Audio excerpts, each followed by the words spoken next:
Hi everyone, welcome to another lecture at the mentorship program. It's been a while since we've had a lecture here, but next month से हम अपना new course start करने वाले हैं. We'll share more details with all of you in the group. उसके बाद next month से we will be regular with the lectures. ये lecture हम सर already last year ले चुके थे, but for some reason we have lost access to that lecture. तो मैं cover करूँगा and I'll try my best to add more details, more nuance. और start करते हैं. Let me screen share.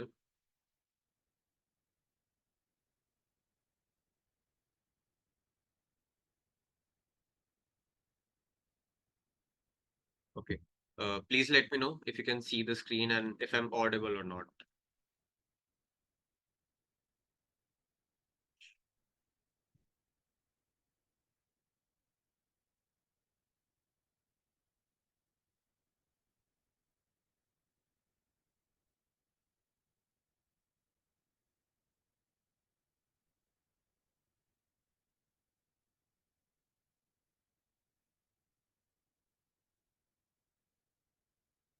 All good. Okay, perfect.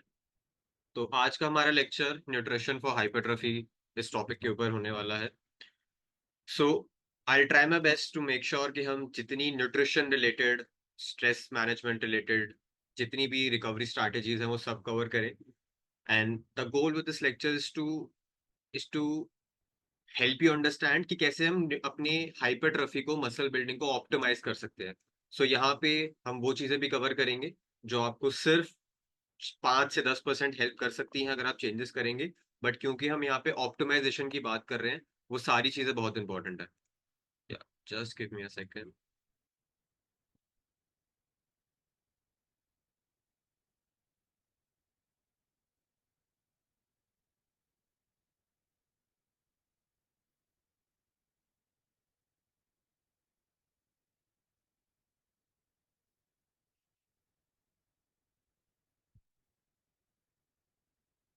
Okay, perfect. थोड़ा हम इस session को इंटरेक्टिव भी रखने वाले हैं, सो बीच बीच में I keep on asking few questions. So yeah feel free to unmute yourself and answer, या फिर आप चैट बॉक्स में आंसर कर सकते हैं. स्टार्ट करते हैं. Nutrition for hypertrophy. सो जो आज का हमारा लेक्चर है उसमें हम मेनली प्रैक्टिकल चीजें कवर करेंगे. थ्योरेटिकल चीजें हम ऑलरेडी पहले के लेक्चर्स में डिटेल में कवर कर चुके हैं.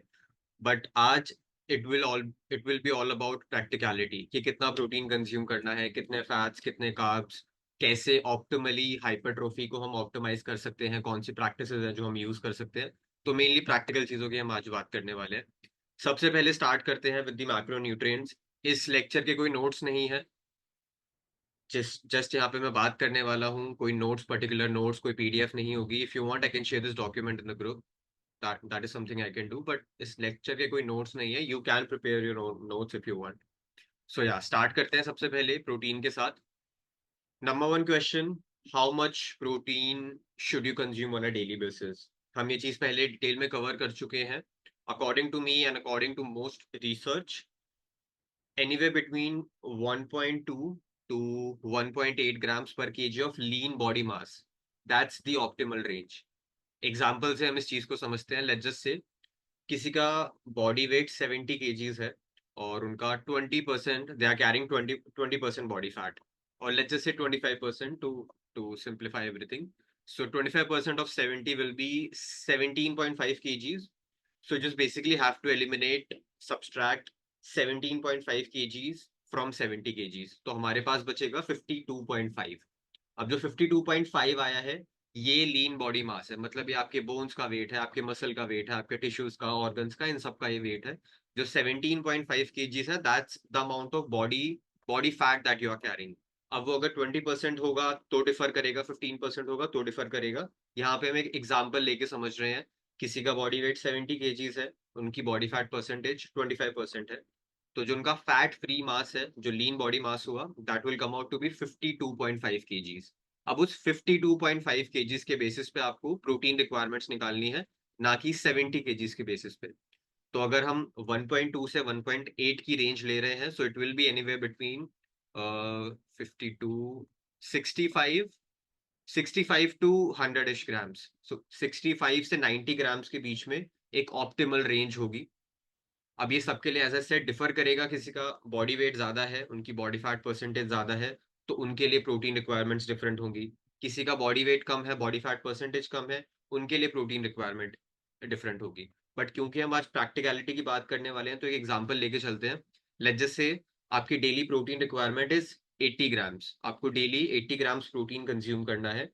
तो सबसे अच्छी चीज when it comes to optimising muscle muscle building, optimising hypertrophy, उस केस में इट्स बेस्ट कि आप जो अपनी प्रोटीन इनटेक है, प्रोटीन सर्विंग्स है, उसको पूरे दिन में डिवाइड करें।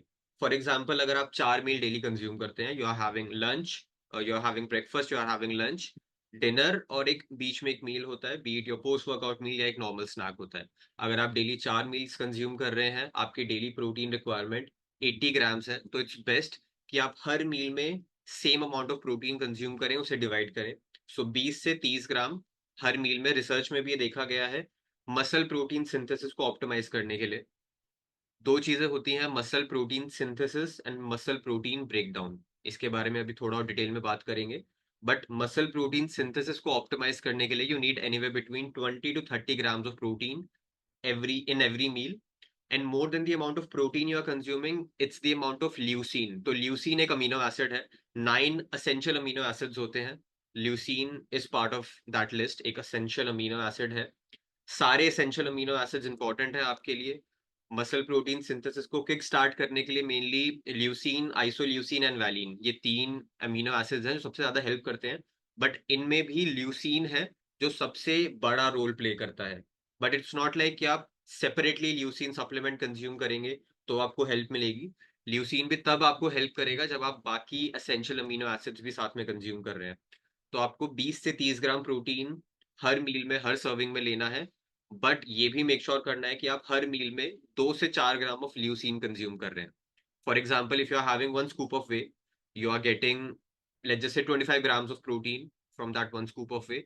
तो रफली आपको 2 से 3 ग्राम के बीच में यू विल गेट ल्यूसीन। किसी भी आप वे प्रोटीन आइसोलेट ले लीजिए, वे प्रोटीन कंसंट्रेट ले लीजिए, if you are having 20 to 25 grams of whey protein supplement, या अगर आप प्लांट प्रोटीन भी ले रहे हैं, तो आपको 2 से 3 ग्राम के बीच में ल्यूसिन मिल जाएगा। That is enough to kick start your muscle protein synthesis. तो आपको ये मेक श्योर करना है, अगर आप 80 ग्राम्स प्रोटीन डेली बेसिस पे ले रहे हैं and you are having 4 meals a day, तो आपको अपनी प्रोटीन इंटेक को डिवाइड करना है। अगर आप 100 ग्राम्स ऑफ प्रोटीन कंज्यूम कर रहे हैं, सिमिलरली आपको इस अपनी जो प्रोटीन की इंटेक है उसको डिवाइड करना है। यहाँ पे अगर आप डिवाइड नहीं भी करेंगे तब भी कोई इश्यू नहीं है, because at the end of the day it's about how much protein you are consuming. आप पूरे दिन में कितना प्रोटीन कंज्यूम कर रहे हैं वो ज्यादा मैटर करता है। बट क्योंकि हम यहाँ पे ऑप्टिमाइजेशन की बात कर रहे हैं, ऑप्टिमाइजेशन का बेसिकली मतलब है, अगर कोई चीज आपको 2 से 5% भी हेल्प करती है, तो हम उसके बारे में आज डिटेल में बात करने वाले हैं। If you are a natural athlete, you are a body builder, natural body builder, आप कंपीट करना चाहते हैं, just give me a second.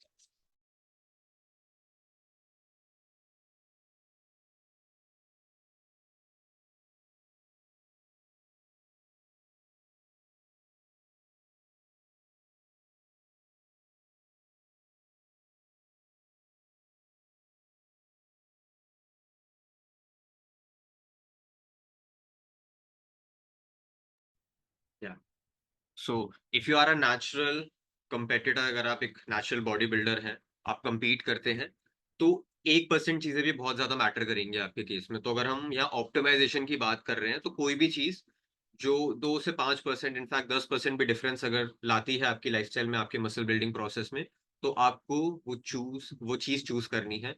तो यहाँ पे जैसे हमने प्रोटीन इंटेक की बात की, mainly it's about how much protein you are consuming throughout the day. पूरे दिन में अगर आप 80 grams of protein, high quality protein consume कर रहे हैं, that's more than enough. But optimization purpose के लिए अगर आप उस प्रोटीन सर्विंग्स को 3 से 4 सर्विंग में डिवाइड करेंगे, आइडियली 3 से 5 serving of 20 to 30 grams of protein, जिसमें आपको 2 से 4 ग्राम ल्यूसीन मिल रहा है, that's good enough, that's more than enough to kick start muscle protein synthesis and to optimize your hypertrophy. तो ल्यूसीन बहुत इंपॉर्टेंट रोल प्ले करता है, सारे एसेंशियल अमीनो एसिड इंपॉर्टेंट है, बट ल्यूसीन थोड़ा ज्यादा इंपॉर्टेंट है when it comes to kick starting muscle protein synthesis. तो अगर आप 100 ग्राम्स ऑफ प्रोटीन कंज्यूम कर रहे हैं, तो आइडियली आप उसको डिवाइड करेंगे तो ज्यादा बेटर रहेगा। बट अगर आप for whatever reason you can't do that, but just make sure कि आप पूरे दिन में good quality 80 to 100 grams of protein consume कर रहे हैं, अगर वो उतनी आपकी रिक्वायरमेंट है। अगर उससे ज्यादा है या उससे कम है then that's a different situation. तो प्रोटीन कितना कंज्यूम करना है ऑप्टिमाइजेशन के लिए, कितना प्रोटीन बेटर है। एक इंपॉर्टेंट चीज और, मसल प्रोटीन सिंथेसिस की हमने बात की थी एंड मसल प्रोटीन ब्रेकडाउन। तो ये जो मसल प्रोटीन सिंथेसिस है इसका बेसिकली मतलब है आपकी मसल्स ग्रो हो रही हैं, और वो हर मील के बाद होती है। तो जब भी फॉर एग्जांपल आप एक वे प्रोटीन सप्लीमेंट कंज्यूम कर रहे हैं जिसमें आपको 30 से 25 ग्राम वे प्रोटीन मिल रहा है, you are getting 20 to 25 grams of good high quality protein, and you are also getting 2 to 3 grams of leucine. आप मसल बिल्ड वहां पे कर रहे हैं उस मील के बाद, क्योंकि muscle protein synthesis kick start हो चुका है। बट मसल प्रोटीन सिंथेसिस हर मील के बाद किक स्टार्ट होता है, उसके बाद जब लंबा गैप आता है तो muscle building, muscle protein breakdown शुरू हो जाता है। सो ये दोनों चीजें पूरे दिन होती रहती हैं, कभी मसल प्रोटीन सिंथेसिस ज्यादा होता है, कभी मसल प्रोटीन ब्रेकडाउन ज्यादा होता है। But at the end of the day, पूरे दिन में 24 घंटे के बाद अगर आपका MPS muscle protein synthesis muscle protein breakdown से ज्यादा है तो आप मसल बिल्ड करेंगे। बट अगर आपका muscle protein breakdown muscle protein synthesis से ज्यादा है तो आप मसल लॉस करेंगे, मसल लूज करेंगे बेसिकली। ये डेली बेसिस पे होता है, हर मील के बाद ये चीजें ऊपर नीचे होती हैं। But again eight the end of the day, आप कितना प्रोटीन कंज्यूम कर रहे हैं, वो हाई क्वालिटी प्रोटीन सोर्सेज से आ रहा है नहीं आ रहा, आप कितना ल्यूसीन कंज्यूम कर रहे हैं, कितने एसेंशियल अमीनो एसिड्स हैं, वो सबसे ज्यादा मैटर करेगा। Now when we talk about best protein sources, you all know जो नॉन वेजिटेरियन सोर्सेज हैं, things like eggs, whole eggs, egg whites, chicken हो गया, वे प्रोटीन सप्लीमेंट हो गया, डेयरी प्रोडक्ट्स हो गए, ये बेस्ट प्रोटीन सोर्सेज हैं। ये बेस्ट प्रोटीन सोर्सेज हैं क्योंकि इनकी बायोअवेलेबिलिटी ज्यादा होती है, इनमें जो एसेंशियल अमीनो एसिड्स का की क्वांटिटी है वो ज्यादा होती है। अब आई एम श्योर आप, let me just ask you a question एक क्वेश्चन सबके लिए। आपने काफी बार ये सुना होगा, प्लांट प्रोटीन जो सोर्सेज है वो इनकम्प्लीट प्रोटीन सोर्सेज हैं, सेकेंडरी सोर्स ऑफ प्रोटीन है। Why is that? क्या रीजन है उसका, एंड इज दिस ट्रू और नॉट? आपके अकॉर्डिंग जो भी प्लांट सोर्सेज होते हैं वो इनकम्प्लीट सोर्सेज होते हैं या नहीं होते?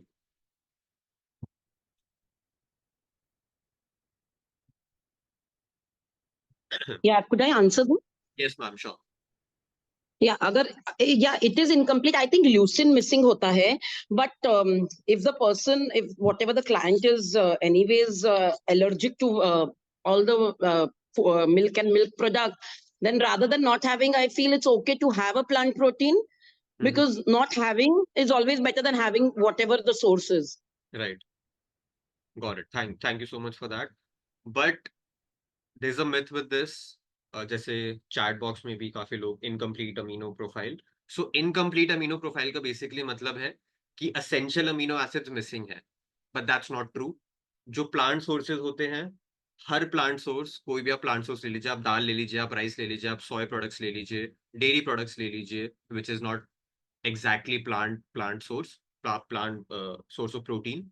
बट एग्जाम्पल के लिए, हर सोर्स में, प्लांट सोर्स हो या एनिमल प्रोटीन सोर्स हो, उन सब में अमीनो एसिड प्रोफाइल कंप्लीट होती है, आपको सारे अमीनो एसिड्स मिलेंगे। उनका जो रेशो है, फॉर एग्जाम्पल ल्यूसीन, अगर आप लेंटिल्स कंज्यूम कर रहे हैं और आपका गोल है कि आप लेंटिल से अपनी 2 to 4 ग्राम ऑफ ल्यूसीन की इनटेक पर मील की कंप्लीट करेंगे, दैट वोंट हैपन। वो उसके लिए आपको बहुत सारी दाल खानी पड़ेगी, बहुत सारे लेग्यूम्स लेंटिल्स कंज्यूम करने पड़ेंगे। सो इनकम्प्लीट प्रोफाइल, अमीनो प्रोफाइल नहीं होती है प्लांट सोर्सेज की भी, कंप्लीट अमीनो प्रोफाइल होती है। आप सारे amino acids, you will get all the amino acids in all the plant sources, but उनका जो रेशो है, जो उनकी क्वांटिटी है, वो उतनी एडिक्वेट नहीं है जितनी हमें चाहिए। अब उसके लिए सॉल्यूशन क्या है? For example, if you are a vegetarian, आप एग्स नहीं खा सकते हैं, आप चिकन नहीं खा सकते हैं, आप लंच में यू आर हैविंग दाल दाल चावल। अब दाल चावल से आपको थोड़ा बहुत प्रोटीन मिल जाएगा। अब हमने प्रोटीन इंटेक की बात की, यू नीड टू हैव एटलीस्ट 20 to 30 grams of protein per meal if you want to optimise hypertrophy.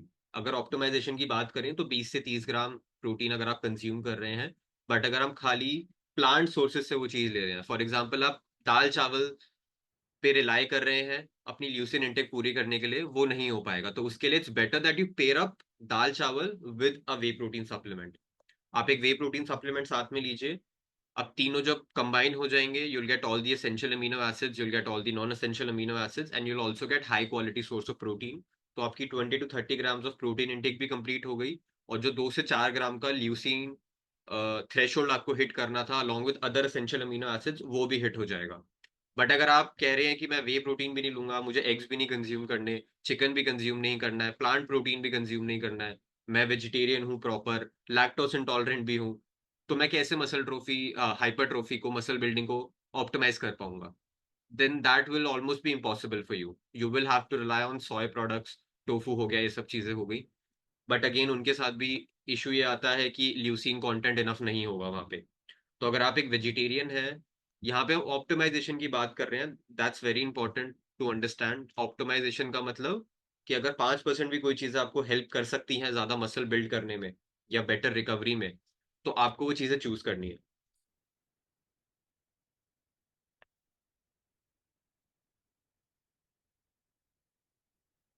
Okay, next point, pre and post workout protein. अब प्रोटीन के साथ, जैसे हमने स्टार्टिंग में ही बात की है, आपको आइडियली प्रोटीन सर्विंग्स डिवाइड करनी है हर मील में। आपको you need to have 20 to 30 grams. ये जो नंबर है वो ज़्यादा भी हो सकता है, 35-40 ग्राम्स भी हो सकता है। It will depend upon your daily protein intake, आपका मसल मास कितना है, बॉडी वेट कितना है, प्रोटीन की रिक्वायरमेंट कितनी है आपकी। But for most people, 20 to 30 grams of high quality protein in which you are getting 2 to 4 grams of leucine. That's more than enough.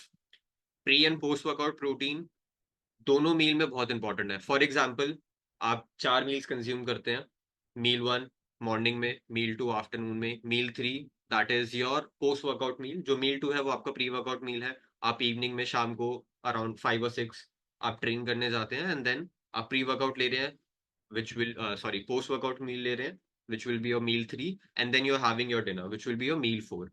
तो आपको ये मेक श्योर करना है कि आपका जो मील 2 है, प्री वर्कआउट मील, एंड मील 3 है, पोस्ट वर्कआउट मील, उसमें 20 to 30 ग्राम ऑफ प्रोटीन होना ही चाहिए, 2 से 4 ग्राम ल्यूसीन होना ही चाहिए।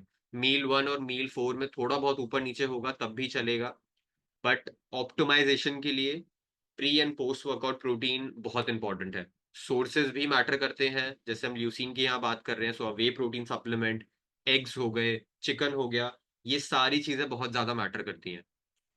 अब किसी का क्वेश्चन है, what about people who workout on an empty stomach in the morning?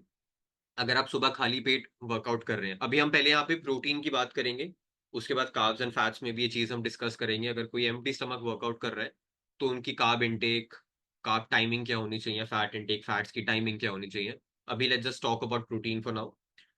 Protein के केस में, if you are working out empty stomach in the morning, let's just say आप सुबह 6 बजे वर्कआउट करने जा रहे हैं, आप सुबह उठे, यू यू फ्रेशन अप और आप सीधा वर्कआउट करने चले गए, तो दो चीजों का बहुत ज्यादा ध्यान देना है। पहली चीज, जो आपका पोस्ट वर्कआउट मील है, एज एन अगर आपने 8 बजे अपना वर्कआउट खत्म किया, then have your post workout protein shake या पोस्ट वर्कआउट मील, जिसमें एग्स हो, चिकन हो, या अगर आप वेजिटेरियन है, वीगन है, तो एक प्लांट प्रोटीन हो, एज सून एज पॉसिबल।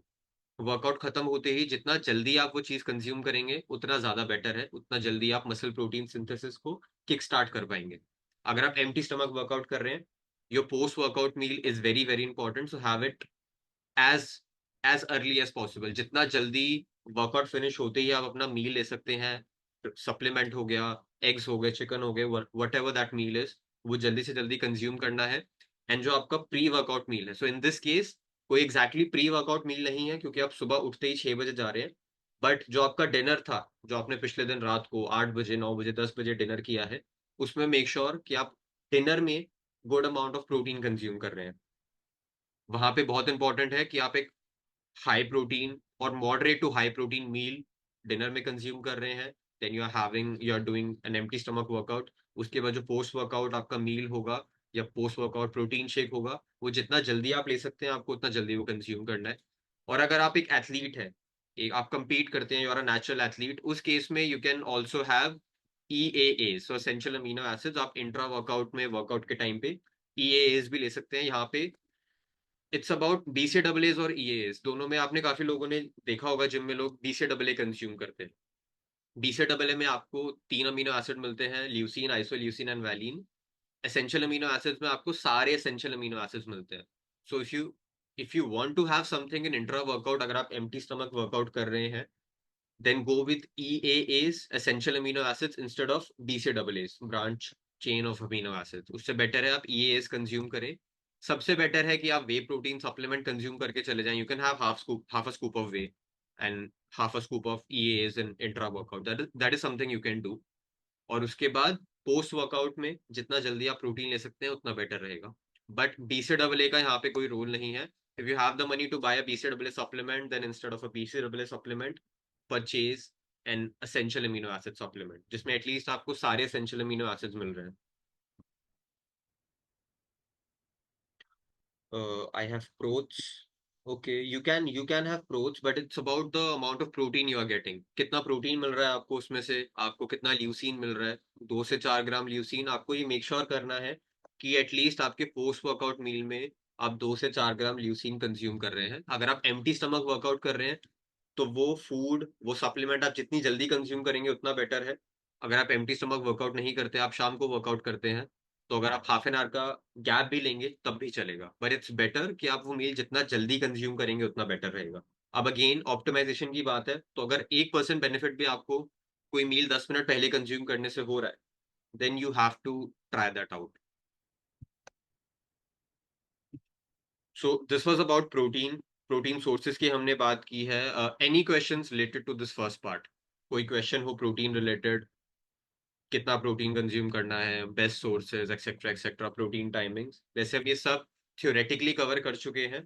आज के लेक्चर में प्रैक्टिकलिटी की ज्यादा बात करेंगे हम। But yeah any questions related to? Hello sir. Yeah hi. Hello sir.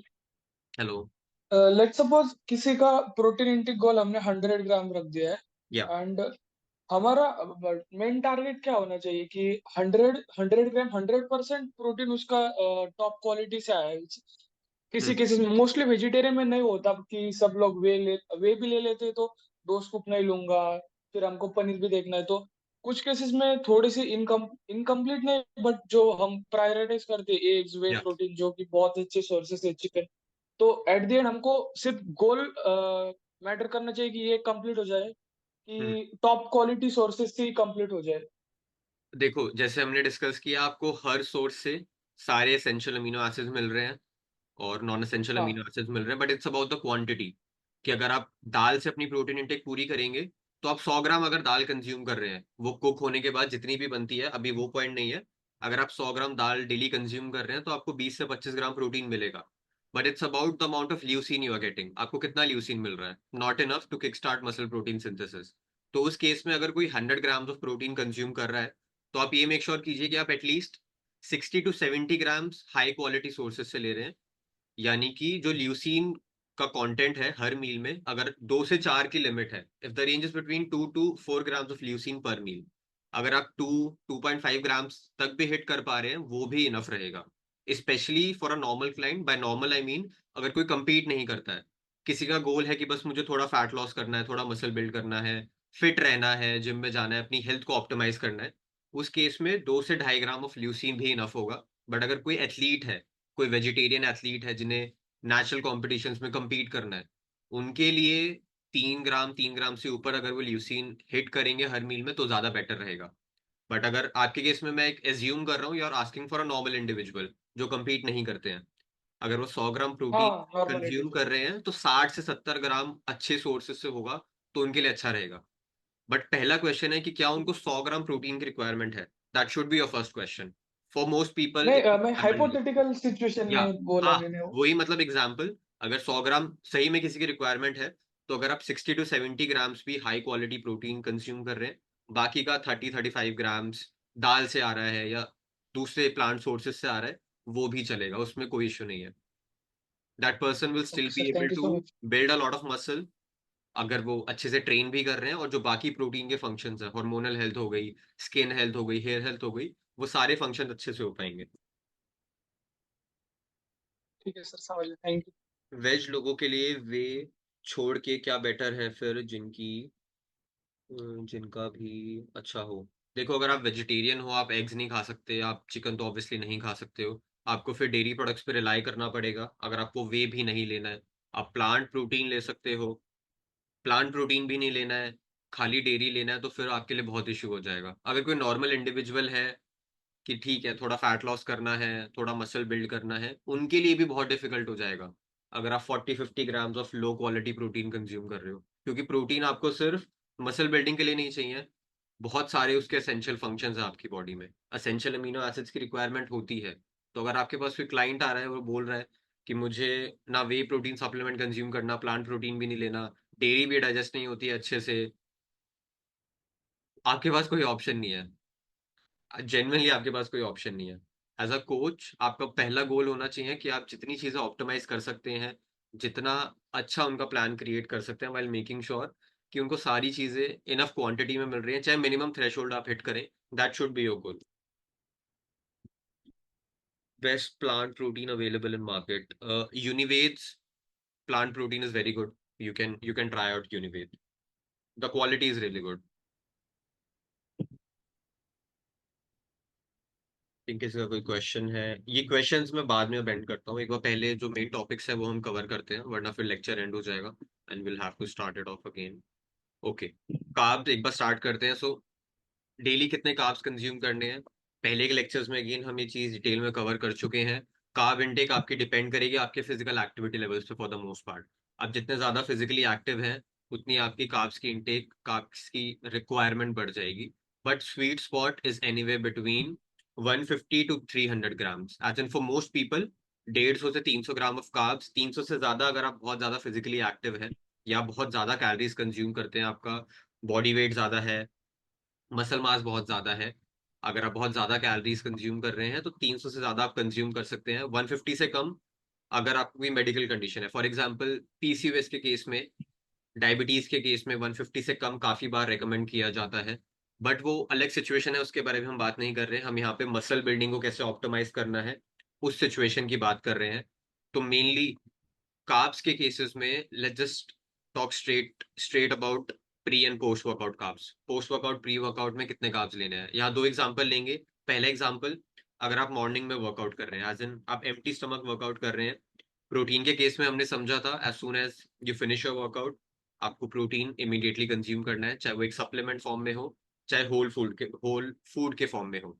Similarly with carbs to, अगर आप एक फास्टेड स्टेट में वर्कआउट कर रहे हैं, वर्कआउट खत्म होते ही आपको प्रोटीन के साथ कुछ फैट्स भी कुछ कार्ब्स भी कंज्यूम करने। सो थिंग्स लाइक फ्रूट्स हो गए, यू कैन हैव ओट्स, ऐसी सब चीजें, या you can have sourdough bread.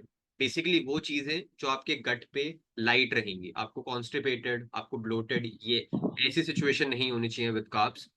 Have something that is light on your gut. So fruits हो गए, you can have multiple servings of fruit. You can have oats, you can have bread as in sourdough bread. ये सब चीजें आप ले सकते हैं। You can even have white rice. जो प्री वर्कआउट मील होगा, अगेन आप एम्प्टी स्टमक वर्कआउट कर रहे हैं, तो जो आपका डिनर आपने 7 घंटे, 8 घंटे, 10 घंटे पहले किया है, that should B high in carbs. Your dinner for the most part should always be high in carbs. आपको स्लीप में हेल्प करेगा। अगर आप मॉर्निंग में वर्कआउट कर रहे हैं तो उसमें आपके ग्लाइकोजन स्टोर्स भी फिल्ड रहेंगे, वो दोनों चीजों में आपको हेल्प करेगा।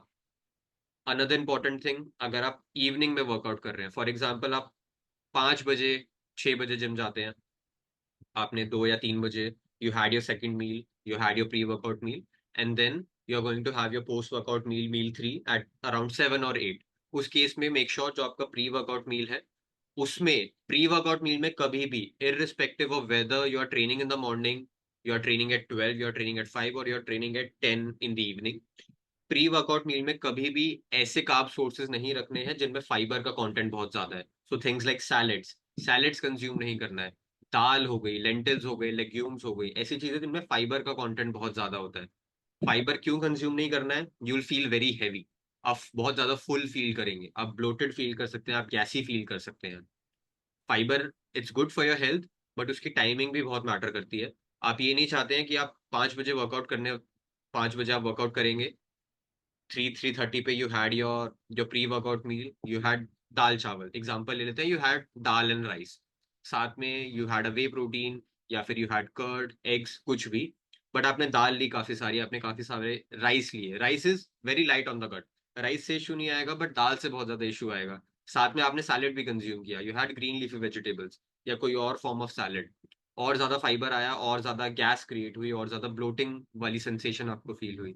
अब आप वर्कआउट कर रहे हैं, you are doing squats, you are doing leg presses, deadlifts, ऐसी एक्सरसाइज जहाँ पे आपको ब्रेस करना पड़ता है, मतलब अपनी स्टमक को, पेट को, एब्डोमेन को टाइट करना पड़ता है, वहां पे ये इश्यूज बहुत ज्यादा आपको आएंगे रिलेटेड टू हैवीनेस। बहुत ज्यादा आपको हैवी फील होगा वहां पे, you won't be able to workout properly. तो ये मेक श्योर करना है जो प्री वर्कआउट कार्ब्स हैं आपके, that should be light on your stomach. Fruits हो गए, you can have rice, you can have fruits, you can have rice cakes, rice based products आप ले सकते हैं, you can have idli, you can have dosa, ऐसी चीजें जो आपके गट पे लाइट है।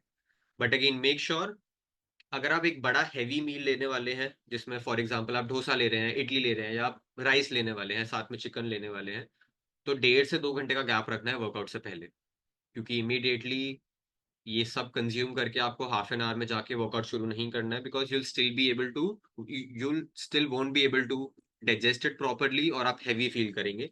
तो अगर आप आधा या पौना घंटा पहले 30-45 मिनट्स और 60 minutes before your workout, if you are having something, if you are having a light meal, then go with fruits with whey, fruits with eggs, fruits with curd.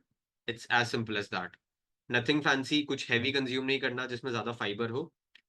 Fibre sources चाहे आप morning में ले रहे हैं, चाहे आप मील 2, मील 3, मील 4, doesn't matter, जो भी सोर्सेज आप, जो भी फूड आप कंज्यूम कर रहे हैं, आपके गट को सूट करनी चाहिए वो चीजें। ऐसा नहीं होना चाहिए just because you like the taste, but आपको कंज्यूम करके पूरे दिन ब्लोटेड फील होता है, गैसी फील होता है, बट जस्ट बिकॉज आपको टेस्ट पसंद है, आप वो चीज पूरे दिन कंज्यूम कर रहे हैं।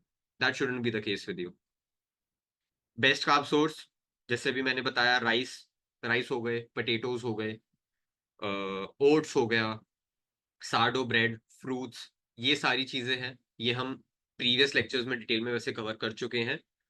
Pre and post workout carbs, post workout में तो आपको इमीडिएटली लेना ही लेना है carbs along with protein, specially अगर आप एम्प्टी स्टमक वर्कआउट कर रहे हैं उस सिचुएशन में। कार्ब्स के साथ जो मैं प्लान करता हूँ, mainly majority of the carbs मैं second half of the day पे रखता हूँ। फॉर एग्जाम्पल, कोई 4 मील कंज्यूम कर रहा है, मील 3 एंड मील 4 में ज्यादा कार्ब्स होंगे, मील 1 एंड मील 2 में कंपैरेटिवली कम कार्ब्स होंगे।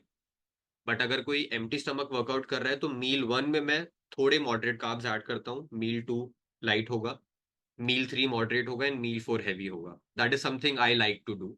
वो स्लीप में हेल्प करेगा, because of post prandial somnolence, sleep में बहुत हेल्प करेगा, ग्लाइकोजन स्टोर्स को फुल करके रखेगा, क्योंकि आपको नेक्स्ट डे मॉर्निंग में एम्प्टी स्टमक वर्कआउट करना है। So that is something that I do. May be आपका कोचिंग प्रोसेस, आपका कोचिंग मेथड डिफरेंट हो सकता है, but this works for me and all of my clients. Another very important thing, काफी लोग intra workout में ग्लूकॉन डी कंज्यूम करते हैं। Is it right or wrong? Acha, let me know in the chat box first. Very quickly, is it right or not? And if it's okay, what is the reason for that? But please answer very quickly. We only have 30-35 minutes.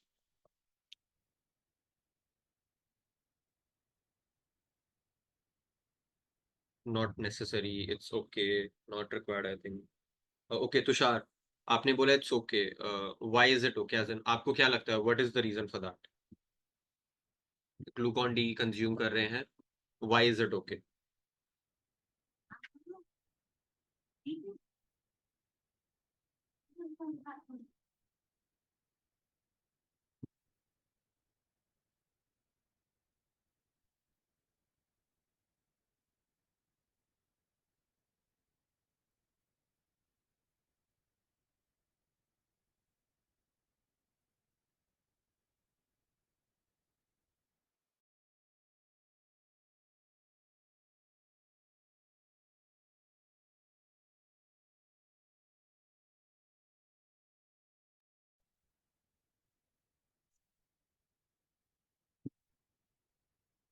अगर कोई बहुत लंबा workout कर रहा है तो energy के लिए, and it's easy on gut, and वो बहुत जल्दी डाइजेस्ट होता है, दैट्स फाइन। ओके, अगर वो बहुत जल्दी डाइजेस्ट हो रहा है और कोई बहुत लंबा वर्कआउट कर रहा है, तो वो वर्कआउट के एंड में ग्लूकॉन डी कैसे उसको हेल्प करेगा? अगर वो स्टार्टिंग में ही बहुत जल्दी डाइजेस्ट होके स्टार्टिंग में ही इंस्टेंटली उनको एनर्जी प्रोवाइड कर दी है, तो जब वर्कआउट एंड होने वाला है 1.5 घंटे बाद, 2 घंटे बाद, तब ग्लूकॉन डी कैसे हेल्प करेगा उस केस में?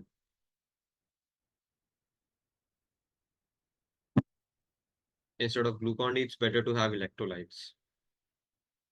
इसके बारे में, इलेक्ट्रोलाइट्स के बारे में भी हम कवर करने वाले हैं। But okay, very quickly, you don't, थोड़ा थोड़ा सिप करके बीच बीच में, थोड़ा थोड़ा अगर आप सिप करेंगे बीच बीच में, so it's a source of carbs. Glucon D है, आपको ग्लूकोज मिल रहा है, जल्दी से वो डाइजेस्ट होगा, बहुत जल्दी डाइजेस्ट होगा। वहां पे आपका डाइजेस्टिव सिस्टम भी वर्क कर रहा है, आपके बॉडी, बाकी बॉडी पार्ट्स भी वर्क कर रहे हैं। And I seen this with a lot of people, जो ग्लूकॉन डी इंट्रा वर्कआउट में कंज्यूम करते हैं, they have this urge to go to the washroom immediately, as in 5 से 10 मिनट में. I've seen this with a lot of people. I've observed this with myself too. If I'm having, like in the past 3-4 years back, when I started having glucon D intra workout में, I sort of had this urge to immediately go to the loo. So I don't recommend glucon D. Even if it works for you, you don't need glucon D intra workout में. Pre workout में, if you want to have any, as in कोई juice हो गया या कोई energy drink हो गई, वो भी नेसेसरी नहीं है for the most part. Pre workout supplements के हम बारे में हम आगे बात करने वाले हैं, बट ये हम सप्लीमेंट की बात नहीं कर रहे हैं. यहाँ पे we are talking about carbs, essentially carbs के बारे में बात कर रहे हैं, ग्लूकोज के बारे में बात कर रहे हैं, डेक्सट्रोज के बारे में बात करने वाले हैं. सिंपली अगर आप वर्कआउट से पहले कुछ ड्रिंक कंज्यूम करना चाहते हैं, you can just have normal nimbu pani, उसमें सॉल्ट ऐड करके, best. You don't need anything fancy. Again optimization के बारे में बात आगे हम करेंगे प्री वर्कआउट सप्लीमेंट के साथ. बट अगर आप एक न्यूबी हैं, आपने अभी जिम जाना शुरू ही किया है, you don't need a pre workout supplement in that case. Glucon D भी आपको रिक्वायरमेंट नहीं है. जिम जाने से पहले 15-20 मिनट पहले if you want to have Glucon D, that is another topic, वो आप ले सकते हैं. बट इंट्रा वर्कआउट में plain water more than enough. Empty stomach workout कर रहे हैं, if you want to have essential amino acids जो हमने प्रोटीन में कवर किया है, यू कैन हैव दैट. उसके अलावा और किसी चीज की जरूरत नहीं है. You don't want to have energy drinks. अब एनर्जी ड्रिंक्स में अगेन जो प्री वर्कआउट सप्लीमेंट में इंग्रेडिएंट्स होते हैं, मोस्टली एनर्जी ड्रिंक्स में टॉरिन, कैफीन, ये सब चीजें आपको मिलेंगी. बी वाइटामिन आपको मिलेंगे जो इनफैक्ट एसेंशियल नहीं है इंट्रा वर्कआउट के लिए. तो एनर्जी ड्रिंक्स की भी रिक्वायरमेंट आपको नहीं है. Just have plain water. Intra workout में, वर्कआउट से पहले if you want to have something, have a proper meal. Half an hour पहले अगर कुछ ले रहे हैं, हैव फ्रूट्स, जो भी हमने डिस्कस किया, साथ में एक अच्छा high quality source of protein. अगर आप 1.5 से 2 घंटे पहले कुछ ले रहे हैं, हैव अ प्रॉपर मील जिसमें कार्ब्स भी हैं, फैट्स भी हैं. फैट्स के बारे में आगे बात करने वाले हैं हम. And good amount of protein भी है. ज्यादा कुछ कॉम्प्लिकेट नहीं करना है चीजों को. Keep them as simple as possible. If you are consuming protein from whole foods, then taking EAs intra workout, is it necessary? No, it is not necessary. जैसे मैंने स्टार्टिंग में एग्जांपल दिया था, if you have the money to purchase an essential amino acid supplement, आप empty stomach workout करते हैं, and for you 2000-3000 is nothing, कि ठीक है अगर मुझे 2% 5% बेनिफिट मिल रहा है, ऑप्टिमाइजेशन हो रही है in terms of muscle building, then you can have essential amino acids. उसका कोई नेगेटिव इफेक्ट आपकी बॉडी पे नहीं होगा. In that case you can have it, but for most people उसकी रिक्वायरमेंट नहीं है आपको. आप अगर होल फूड से अपनी प्रोटीन इंटेक पूरी कर रहे हैं और साथ में ल्यूसीन का कंटेंट एडिक्वेट है along with other amino acids, essential amino acids, 2 से 4 ग्राम ल्यूसीन पर मील कंज्यूम कर रहे हैं, then that's more than enough. You don't need essential amino acids as in a supplement form या फिर BCAAs. So this was about carbs. Any questions related to carbs? Let me know in the chat box. मैं बाद में सारे questions के answer करता हूँ. Let's first talk about fats. उसके बाद I'll answer your questions.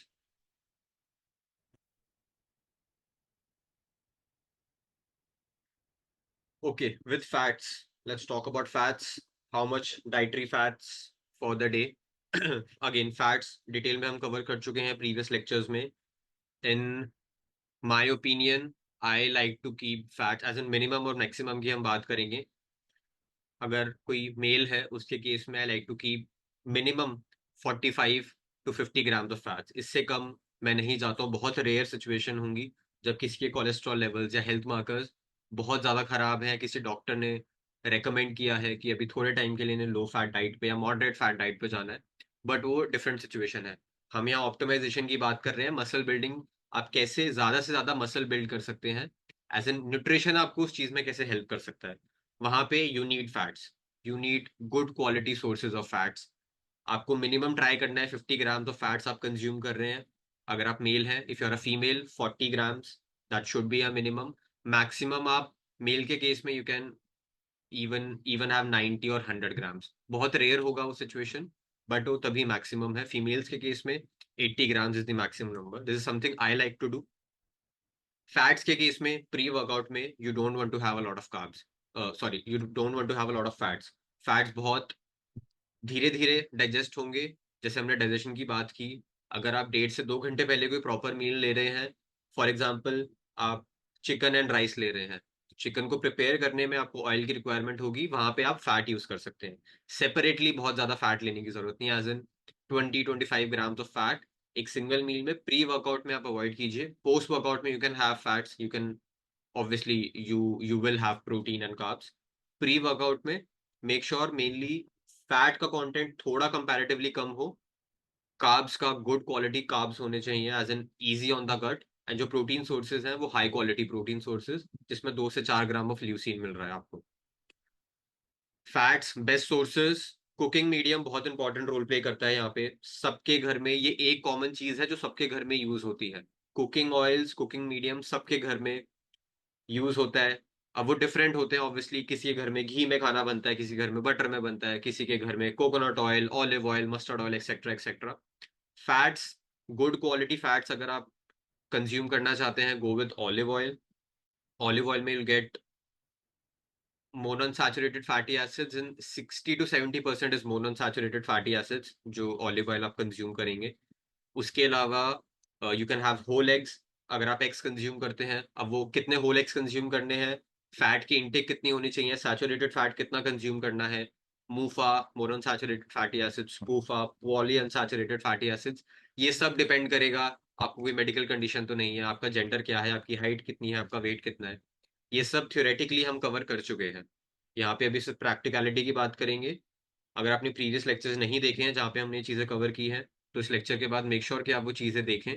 आपको ज़्यादा बेटर अंडरस्टैंडिंग होगी कि क्यों आपको पूफा ज़्यादा कंज्यूम करना है, क्यों आपको कोई मेडिकल कंडीशन है, कोलेस्ट्रॉल लेवल्स एलिवेटेड है, तो सैचुरेटेड फैट का कंटेंट कम करना है। You should know all this if you are a coach. Fat के केस में ऑलिव ऑयल, होल एग्स, इसके अलावा coconut oil is something you can use अगर आप एक वेजिटेरियन है या वीगन है और आपके कोलेस्ट्रॉल लेवल्स बिल्कुल नॉर्मल हैं, तो आप स्मॉल क्वांटिटी में कोकोनट ऑयल। अब ऑयल भी कोई भी अगर आप ऑयल यूज कर रहे हैं, मेक श्योर ऐसा ना हो कि आप 40-50-60 ml ऑफ ऑयल यूज कर रहे हैं, वो भी आपकी हेल्थ के लिए अच्छा नहीं है। 30 ग्राम 30 ml is a good enough number. 20 से 30 ml आप ऑयल यूज करें, चाहे ऑलिव ऑयल हो फिर या मस्टर्ड ऑयल हो, कोई भी ऑयल जो आप प्रेफर कर रहे हैं, बट मेक श्योर कि ऑयल बहुत ज्यादा यूज नहीं करना है। So olive oils, whole eggs, full fat dairy products, अगर कोलेस्ट्रॉल लेवल्स नॉर्मल हैं आपके, कोई इश्यू नहीं है in terms of LDL, triglyceride, total cholesterol, full cream milk, full cream yoghurt हो गया, दही हो गई, ये सब चीजें, कर्ड, इनसे आप अपने फैट सोर्सेज, फैट इनटेक को कंप्लीट कर सकते हैं। You can also have walnuts. I don't usually recommend seeds, chia seeds, pumpkin seeds, I don't usually recommend them बहुत। सो बेसिकली जो गट इश्यूज हैं, बहुत ज्यादा फाइबर कंज्यूम करने से भी आपको गट इश्यूज होंगे, और सीड्स बहुत ज्यादा प्रोन है to cause constipation, to cause gas, to cause bloating.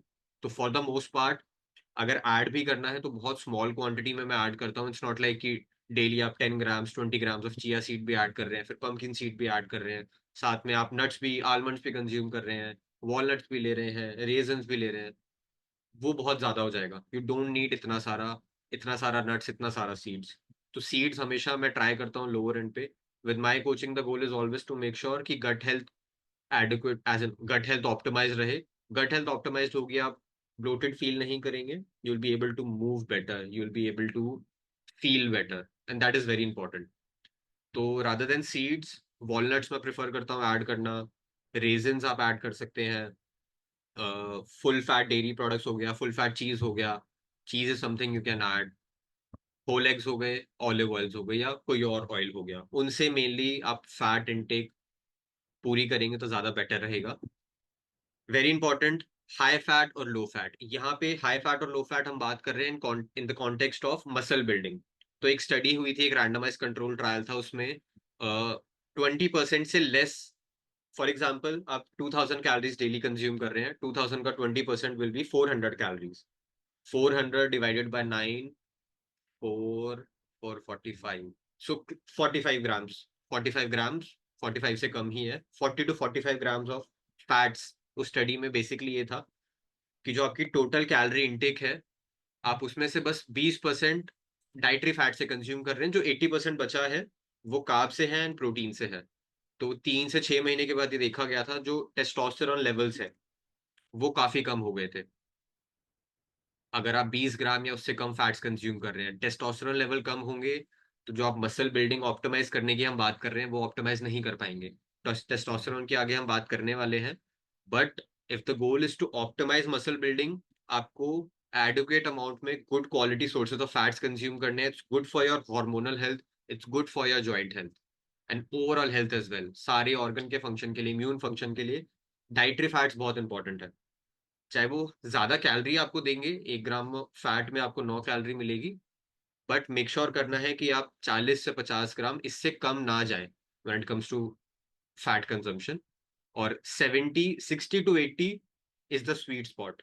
60 to 80 gram तो फैट आप कंज्यूम कर रहे हैं वाइल मेकिंग श्योर कि आपकी जो लिपिड पैनल है, लिपिड प्रोफाइल है, उसमें कोई चेंजेस नहीं है, एज इन आपके एलडीएल, ट्राइग्लिसराइड या टोटल कोलेस्ट्रॉल एलिवेट नहीं हो रहे हैं ओवर टाइम।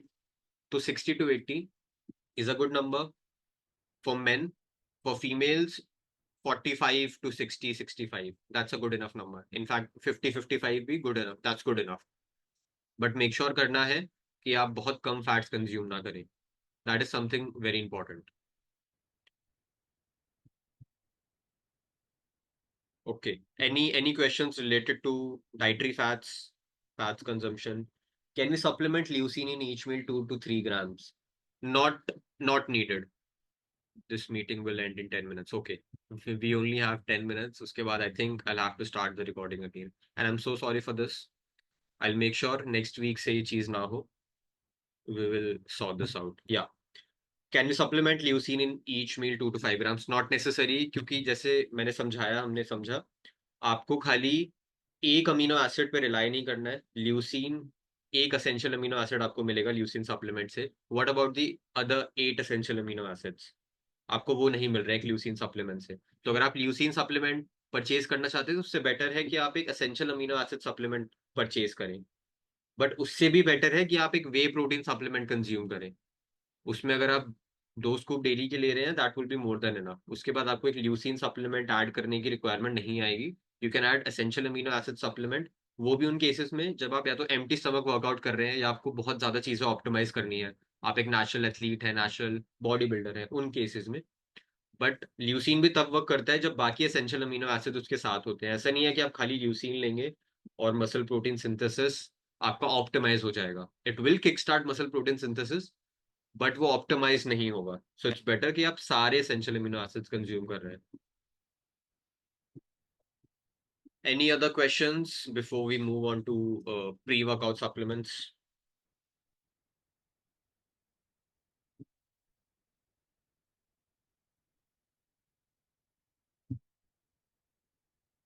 अच्छा, एक क्वेश्चन और ऊपर मिस हुआ था। हाई प्रोटीन डाइट पे जाते ही कॉन्स्टिपेशन होने लगता है, वाटर इनटेक और फाइबर सही होने पर भी।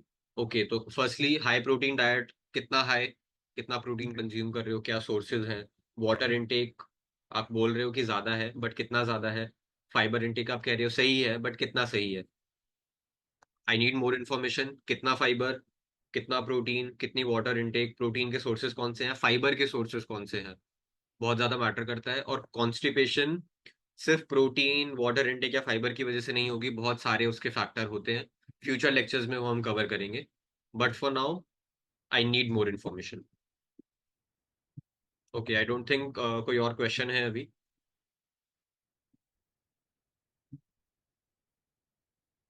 आई wait for 10 seconds more.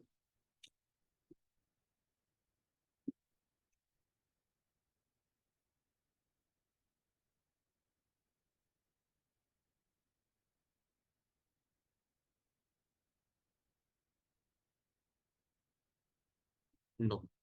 Okay.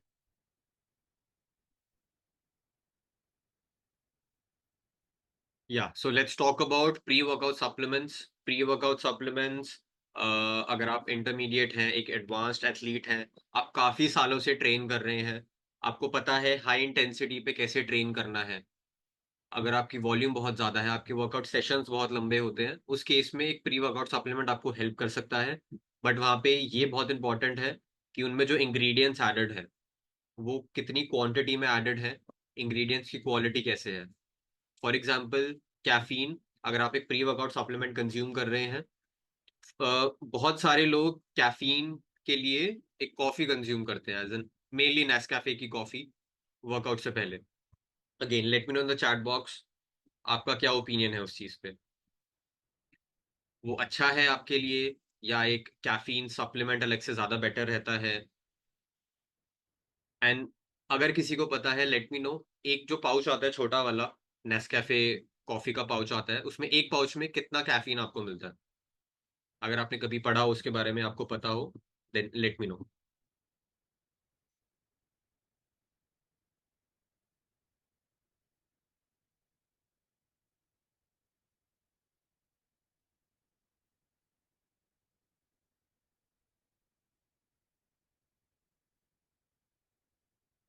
I have been using caffeine empty stomach for past 14 years and I got ulcers. Okay, 75 mg caffeine in a pouch.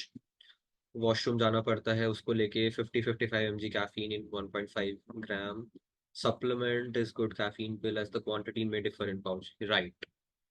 तो एक पाउच इनफैक्ट, अगर आप एक नेस्कैफे की आप बॉटल परचेज आपने की है, कॉफी के बीन से लेके हर पाउच में आपको डिफरेंट अमाउंट में कैफीन मिल सकता है। इतना ज्यादा वो चीज वेरी करती है। बट विद अ सप्लीमेंट अगर उसमें लिखा है कि आपको 100 mg कैफीन मिलेगा, तो उसमें 100 mg ही मिलेगा। 150 लिखा है तो 150 ही मिलेगा। बट जो कैफीन के कॉफी के पाउच होते हैं, यू हैव नो आइडिया। उसमें नॉर्मली जो नेस्कैफे का पाउच होता है उसमें 50 mg ऑफ कैफीन मेंशन्ड होता है। बट वो हर पाउच में, हर बैच में, हर चीज में डिफर करेगा। कभी हो सकता है आपको सिर्फ 30 mg मिल रहा हो, कभी हो सकता है आपको 70 mg मिल रहा हो, कभी हो सकता है सही में 50 mg मिल रहा हो। वो डिफर करेगा and you have no idea कौन से पाउच में कौन सी जो कॉफी बीन्स है, कौन सा जो बैच है, उसमें आपको कितना कैफीन मिल रहा है। सो इट्स बेटर, अगर आप एक कैफीन सप्लीमेंट परचेज करना चाहते हैं या अगर आप कॉफी पे रिलाई करते हैं प्री वर्कआउट में, सो इट्स बेटर कि आप एक कैफीन एनहाइड्रस सप्लीमेंट परचेज करें अगर आप इंडिविजुअली कैफीन लेना चाहते हैं। एक चीज और, कॉफी काफी लोगों को, इट्स बेसिकली जो ब्लैक कॉफी है इट इंक्रीजेस पेरिस्टाल्सिस। पेरिस्टाल्सिस का मतलब है मूवमेंट ऑफ फूड। तो आप बहुत ज्यादा आपको, you will feel like going to the washroom after having coffee. बहुत लोगों के साथ ये होता है, as soon as you have the coffee you will get this urge to go to the washroom. पहली चीज। दूसरी चीज, डाइजेस्टिव डिस्ट्रेस, मतलब ब्लोटिंग फील हो सकती है, you can start feeling gassy. काफी लोगों को ब्लैक कॉफी सूट नहीं करती है, तो इस केस में इट्स बेटर। एंड मे बी काफी लोगों का ये मिथ है, as in not myth but उनको लगता है कि कैफीन सप्लीमेंट एक्सपेंसिव होगा rather than as compared to a coffee pouch. But that's not exactly true. हमने न्यूट्रिशन कोच के अकाउंट पे, इंस्टाग्राम अकाउंट पे एक रील पोस्ट की है, मैंने ही वो रील पोस्ट की थी। ज्यादा डिफरेंस नहीं आता है, हार्डली 50 रुपीज अ मंथ का डिफरेंस आता है। और इन उस 50 रुपीज में आपकी गट हेल्थ ठीक रहेगी, आपको ज्यादा कैफीन मिलेगा, आप ज्यादा अच्छे से वर्कआउट कर पाएंगे। और जो कैफीन कंज्यूम करने के बाद 2 से 3 घंटे के बाद जो आप क्रैश फील करते हैं, वो एक कैफीन सप्लीमेंट के साथ नहीं होगा। सो अगर आप परचेज करना चाहते हैं individually caffeine, always go with a caffeine anhydrous supplement. 100 mg से आप स्टार्ट कर सकते हैं, उसके बाद आप डोसेज इंक्रीज करके 200-250 mg तक जा सकते हैं। उससे ज्यादा की requirement for the most people नहीं है। 100-200 mg is more than enough. या अगर आप एक प्री वर्कआउट सप्लीमेंट ले रहे हैं तो मेक श्योर कि उसकी एक सर्विंग या अगर 2 सर्विंग, जितनी भी सर्विंग मेंशन्ड है, उसमें आपको 100 से 200 mg ऑफ कैफीन मिल रहा है, कैफीन एनहाइड्रस। काफी जगह सप्लीमेंट में नेचुरल कैफीन लिखा होता है, नेचुरल कैफीन हमें नहीं चाहिए। We only want caffeine anhydrous. Natural caffeine लिखा है, उसकी एफिकेसी कम हो जाती है, वो बेसिकली ज्यादा अच्छे से वर्क नहीं करेगा। तो 100-200 mg of caffeine, taurine and ALCAR, ये दो बहुत इंपॉर्टेंट जू न्यूट्रिएंट्स है। जू न्यूट्रिएंट का मतलब है आपको एनिमल सोर्सेज से ये मिलेंगे। अगर आप वेजिटेरियन हैं तो आप अलग से टॉरिन एल्कार से सप्लीमेंट कर सकते हैं। वीगन है तब तो रिक्वायरमेंट बहुत ज्यादा बढ़ जाती है to supplement with taurine and ALCAR. And it's not just important as a pre workout supplement और a pre workout nutrient, overall health के लिए, आपकी हार्ट हेल्थ के लिए, आपके ब्रेन फंक्शन के लिए, इम्यून फंक्शन के लिए, सबके लिए बहुत अच्छा है टॉरिन एंड एल्कार। बट अगर आप कोई सप्लीमेंट कंज्यूम कर रहे हैं as in a pre workout supplement, उस केस में हमेशा मेक श्योर करना है कि कैफीन 100 से 200 mg के बीच में हो। टॉरिन मिनिमम 500 mg होना चाहिए एंड एल्कार भी अराउंड 400 to 600। एल्कार का आई थिंक इतना ही एक एडिक्वेट डोज है। But taurine for sure is 500 mg। If you want supplementation recommendation तो मैं ग्रुप में ऐड कर दूंगा as in a pre workout supplement की रिकमेंडेशन, या इंडिविजुअली अगर आप कैफीन अलग से, टॉरिन, एल्कार अलग से परचेज करना चाहते हैं, तो कौन से ब्रांड्स है जो नॉर्मली मैं रेकमेंड करता हूँ, जो मुझे लगता है अच्छी क्वालिटी के हैं।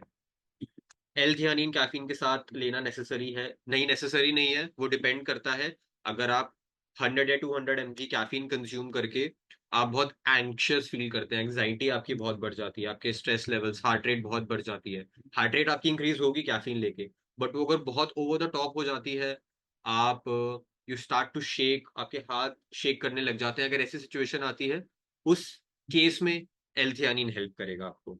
बट अगर ऐसा कोई सिचुएशन नहीं है, तब अलग से एल्थियानिन कैफीन के साथ लेने की जरूरत नहीं है, बिकॉज एल्थियानिन विल बेसिकली काम यू डाउन। बट अगर आपको नॉर्मल कैफीन एनहाइड्रस लेके अच्छा फील होता है, as in you don't feel shaky, feel नहीं करते हैं आप, या एंग्जाइटी आपकी नहीं बढ़ जाती, तब एल्थियानिन की जरूरत नहीं है। या तो pre workout supplement, pre workout nutrition हमने बात कर ली है। Let's just jump right on to post workout nutrition and post workout supplement. Basically firstly the most important one, creatine. अब क्रिएटिन के साथ बहुत सारी रिसर्च है जिसमें देखा गया है कि अगर आप इररिस्पेक्टिव ऑफ द टाइमिंग, अगर आप क्रिएटिन कंज्यूम कभी भी कर रहे हैं, एज लॉन्ग एज आप क्रिएटिन कंज्यूम कर रहे हैं 3 to 5 grams, that will be more than enough. But कुछ स्टडीज में, अच्छी रैंडमाइज कंट्रोल ट्रायल्स में ये भी देखा गया है कि अगर आप पोस्ट वर्कआउट में क्रिएटिन कंज्यूम कर रहे हैं, एज एन वर्कआउट खत्म होने के बाद सेपरेटली क्रिएटिन कंज्यूम कर रहे हैं, मतलब आप वे प्रोटीन में ऐड नहीं कर रहे हैं, या अगर आप ओट्स कंज्यूम कर रहे हैं तो उसके ऊपर आप अलग से ऐड करके मिक्स करके कंज्यूम नहीं कर रहे हैं, separately as soon as your workout is finished, आप जैसे ही घर पे आए, आपने क्रिएटिन लिया 3 to 5 grams in lukewarm water. Creatine के साथ एक इश्यू आता है कि जो काफी सारे, बेसिकली काफी सारा क्रिएटिन जब आप मिक्स करते हैं उसको, तो नीचे बॉटम पे सरफेस पे रह जाता है वो। अगर आप उसे ल्यूकवार्म वाटर में मिक्स करेंगे, एज एन ल्यूकवार्म वाटर में आपने 3 से 5 ग्राम क्रिएटिन ऐड किया, अगर आप वो कंज्यूम करेंगे उसे अच्छे से मिक्स करके, तो जो मिक्सचर है वो नीचे नहीं रहेगा, वो अच्छे से उसमें मिक्स हो जाएगा उस सॉल्यूशन में, वाटर की सॉल्यूशन में। और ये भी देखा गया है कि क्रिएटिन की एब्जॉर्प्शन बेटर होती है पोस्ट वर्कआउट में, एज जब आप वर्कआउट के बाद ले रहे हैं। तो अगर ऑप्टिमाइजेशन की यहाँ पे बात हो रही है, अगर 5% बेनिफिट आपको उस चीज का मिलेगा, then you must try it out. अगर आप किसी दिन जिम नहीं जा रहे हैं, उस दिन आप कभी भी वर्कआउट, एज इन कभी भी क्रिएटिन कंज्यूम कर सकते हैं। जिस दिन आप वर्कआउट नहीं कर रहे हैं, आप कभी भी क्रिएटिन कंज्यूम कर सकते हैं। बट जिस दिन आप वर्कआउट कर रहे हैं, एंड इफ इट्स पॉसिबल कि आप वर्कआउट के बाद क्रिएटिन कंज्यूम करें, तो आप ट्राई कीजिए कि आप वर्कआउट के बाद क्रिएटिन लें इन ल्यूकवार्म वाटर। सेकंड सप्लीमेंट, वे प्रोटीन, हम ऑलरेडी डिस्कस कर चुके हैं। अगर आप वेजिटेरियन हैं, डेयरी प्रोडक्ट ज्यादा नहीं खाते, आप एक वीगन है, या पोस्ट वर्कआउट में आप एग्स चिकन नहीं खाना चाहते इमीडिएटली, उस सिचुएशन में एक वे प्रोटीन सप्लीमेंट बहुत इंपॉर्टेंट रोल प्ले करेगा पोस्ट वर्कआउट। जितना जल्दी आप कंज्यूम करेंगे उसे उतना बेटर है, एज इन जितना कम गैप होगा वर्कआउट फिनिश करके एक प्रोटीन सर्विंग लेने में, उतना ज्यादा बेटर होगा। Then comes electrolytes. इलेक्ट्रोलाइट्स ये एसेंशियल नहीं है। Electrolytes for the most part, जो हम नॉर्मल इंडिविजुअल्स, हम जिम जाते हैं 1 घंटे, 1.5 घंटे, 2 घंटे ट्रेन करते हैं, हम इतनी ज्यादा स्वेटिंग नहीं करते, ना कि इतना, और ना ही इतना इंटेंस वर्कआउट होता है हमारा जिसमें बहुत ज्यादा मूवमेंट हो रही है, कि हम बहुत ज्यादा स्वेट कर रहे हैं और इलेक्ट्रोलाइट लॉस हो रहा है। और इलेक्ट्रोलाइट लॉस भी, जब हमारी बॉडी से इलेक्ट्रोलाइट्स जाते हैं तो सबसे ज्यादा सोडियम जाता है। सोडियम को रिप्लेनिश करने के लिए अलग से इलेक्ट्रोलाइट लेने की जरूरत नहीं है। आप घर पे आए, एक ग्लास में आपने सॉल्ट ऐड किया, जो आप क्रिएटिन लेने वाले हैं उसी में ही just add a bit of salt, वो क्रिएटिन की बायोअवेलेबिलिटी, एब्जॉर्प्शन को और ज्यादा इंप्रूव कर देगा। तो वहां से आपको क्रिएटिन भी मिल गया, आपको जो स्वेटिंग हुई है, जो सोडियम का लॉस हुआ है बॉडी से, वो आपको सॉल्ट के थ्रू वो भी थोड़ा बहुत आपको मिल जाएगा। इलेक्ट्रोलाइट की रिक्वायरमेंट तब आती है जब आप बहुत ह्यूमिड कंडीशंस में ट्रेन कर रहे हैं एवरी सिंगल डे, आप बहुत ज्यादा स्वेट कर रहे हैं, या आपकी वाटर इनटेक कम है, इलेक्ट्रोलाइट इनटेक ओवरऑल आपकी कम है, या आप कोई स्पोर्ट खेलते हैं, आप 2 से 3 से 4 घंटे कोई पर्टिकुलर स्पोर्ट खेल के आए हैं, बहुत ज्यादा स्वेटिंग हुई है, उन सिचुएशन में आपको इलेक्ट्रोलाइट्स की रिक्वायरमेंट है। वरना एक नॉर्मल इंडिविजुअल को जो जिम में जा रहे हैं, 1 से 1.5 घंटे ट्रेन कर रहे हैं, उनको इलेक्ट्रोलाइट्स की सप्लीमेंट फॉर्म में या एक अलग से इलेक्ट्रोलाइट का सॉल्यूशन, उसकी रिक्वायरमेंट नहीं है। एक बार मैं सारे पॉइंट्स कवर कर देता हूँ, उसके बाद हम आराम से Q&A कर सकते हैं। हमारे पास है 30-35 मिनट्स, तो इजीली हो जाएगा। पहले बात करते हैं अदर इंपॉर्टेंट सप्लीमेंट्स की। तो सबसे पहले तो यहाँ पे हमने प्री वर्कआउट में डिस्कस किया कैफीन की रिक्वायरमेंट किसे है, टॉरिन एल्कार की रिक्वायरमेंट किसे है। क्रेटीन आप ले रहे हैं तो बेस्ट रहेगा पोस्ट वर्कआउट में। वे प्रोटीन, अगर आप होल फूड से प्रोटीन इंटेक पूरी नहीं कर पाते देन आपको वे प्रोटीन की सप्लीमेंट की जरूरत पड़ सकती है। Other important supplements, B vitamin, zinc and magnesium. हम पहले ये चीज कवर कर चुके हैं बहुत ज्यादा डिटेल में। जब भी हम एक्सरसाइज करते हैं, ट्रेन करते हैं या हम फिजिकली एक्टिव हैं, जिंक और मैग्नीशियम की रिक्वायरमेंट हमारी बॉडी में बढ़ जाती है। तो अगर आपको for example 13 mg of zinc consume करना है फॉर अ नॉर्मल इंडिविजुअल, और आप एक्सरसाइज कर रहे हैं बहुत ज्यादा, या आपकी डाइट में जिंक वैसे नहीं है इतना, उस केस में आपकी रिक्वायरमेंट बहुत ज्यादा बढ़ जाएगी जिंक की, एंड सिमिलरली मैग्नीशियम की भी। सो जिंक मैग्नीशियम हम कवर कर चुके हैं पहले। But let me know what is the reason for adding B vitamin, specially B9, B12, vitamin D and iron. What do you think, वो कैसे मसल बिल्डिंग में हमें हेल्प कर सकता है? As in if you are having B vitamin, vitamin D and iron in supplement form. Zinc magnesium we have already discussed. Magnesium is also an electrolyte. Electrolyte, जब हम sweat करते हैं electrolyte loss होता है, तो मैग्नीशियम बहुत ज्यादा हमारी बॉडी से एक्सक्रीट एलिमिनेट नहीं होता है, it's mainly sodium, but it's still an electrolyte. What could be the reason for adding B vitamins, vitamin D, and iron here? Like how does these optimize hypertrophy, muscle building?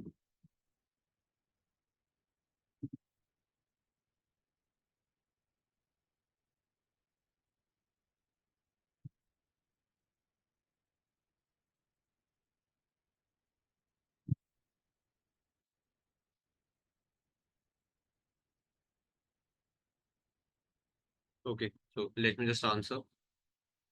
B vitamin, vitamin D and iron, ये तीनों हमारे energy levels को maintain करने के लिए बहुत ज्यादा important है। हीमोग्लोबिन, रेड ब्लड सेल्स, इन सब चीजों के लिए B vitamin, specially B9 is folate, folic acid. B12 is cobalamin.